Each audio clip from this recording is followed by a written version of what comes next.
Good morning student, welcome to my channel. बेटा आज date है आपकी 7 अक्टूबर। क्लास 9th के लिए साइंस की वर्कशीट आई है, वर्कशीट नंबर 41।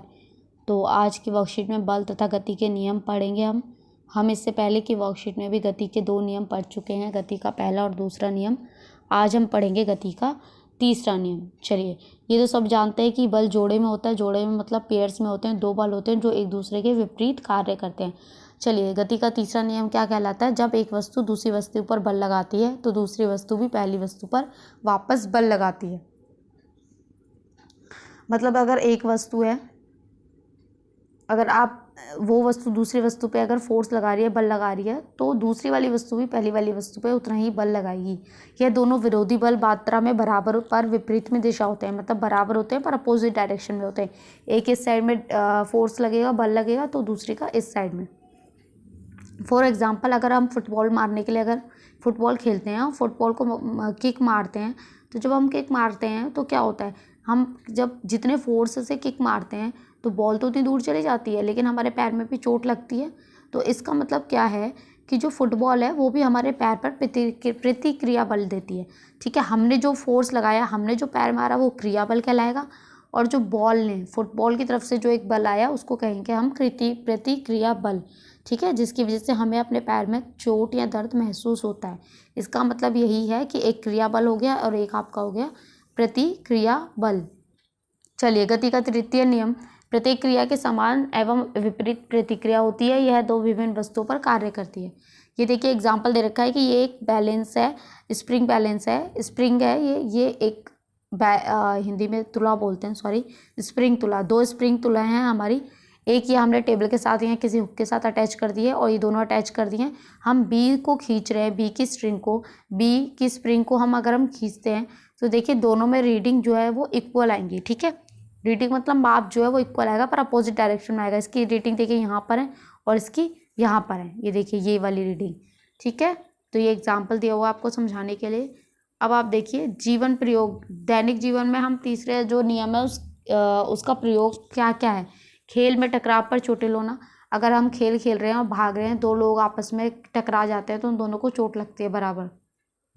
पथ पर चल पाना, हम जो चलते हैं ना उसका भी क्रिया और प्रतिक्रिया बल होता है। ठीक है, जो हमारा पैर होता है वो क्रिया देता है और जो रोड होता है, जो रास्ता होता है, वो प्रतिक्रिया बल देता है।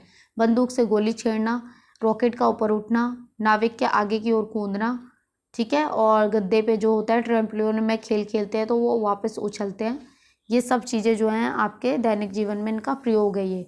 ठीक है, चलिए क्वेश्चन करते हैं। गति का तीसरा नियम लिखिए। तो बेटा ये आप डायरेक्ट यहीं से लिख सकते हैं, इसका आंसर यहाँ से। ठीक है, जब एक वस्तु दूसरी वस्तु पर बल लगाती है तो दूसरी वस्तु भी पहली वस्तु पर बल लगाती है। तो यहाँ से लेके दोनों मात्रा में बराबर और विपरीत दिशा में होते हैं। यहाँ से आप लिख लीजिएगा फर्स्ट का आंसर। चलिए सेकंड क्वेश्चन देखते हैं। यदि कागज हमारे द्वारा पेन पर लगाए गए बल का विरोध नहीं करता तो हम कभी लिख पाते? नहीं लिख पाते।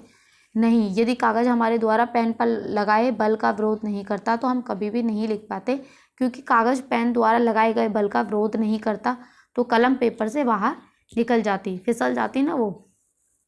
थर्ड क्वेश्चन, एक सैनिक राइफल से गोली दागने से पहले राइफल को कंधे से क्यों सटा लेता है? ताकि बेटा उसका प्रेशर कम हो जाए।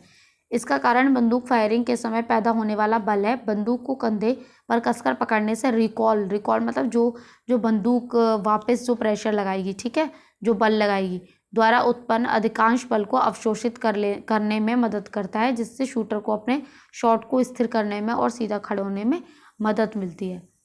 फोर्थ क्वेश्चन देखते हैं। फोर्थ क्वेश्चन आपका है बेटा, सॉरी, फोर्थ इसमें कुछ दिक्कत हो रही है। फोर्थ क्वेश्चन आपका है दैनिक जीवन में गति के नियम के कोई 3 प्रयोग लिखिए। तो ये बेटा बहुत ईजी है, ये आप यहाँ से लिख दीजिएगा, कोई भी 3 आप कोई भी पॉइंट लिख सकते हैं। क्वेश्चन नंबर 5, गति के तीसरे नियम की मदद से हमारे चलने की प्रक्रिया। ये तो बहुत ईजी है। ठीक है, कैसे चल पाते हैं? हमारा जो पैर है वो क्रिया देता है, जो रोड है वो प्रतिक्रिया देता है। न्यूटन के तीसरे नियम में कहा गया है कि प्रत्येक क्रिया के समान और विपरीत प्रतिक्रिया होती है। जब हम अपना पैर जमीन पर रखते हैं तो हम उस पर एक बल लगा रहे हैं। ऐसा करने से वास्तव में जमीन भी हमारे ऊपर विपरीत दिशा में बल लगाती है, जिसकी वजह से हम आगे की ओर बढ़ पाते हैं। ठीक है बेटा, आपकी यहाँ ख़त्म हो गई है ये। ठीक है।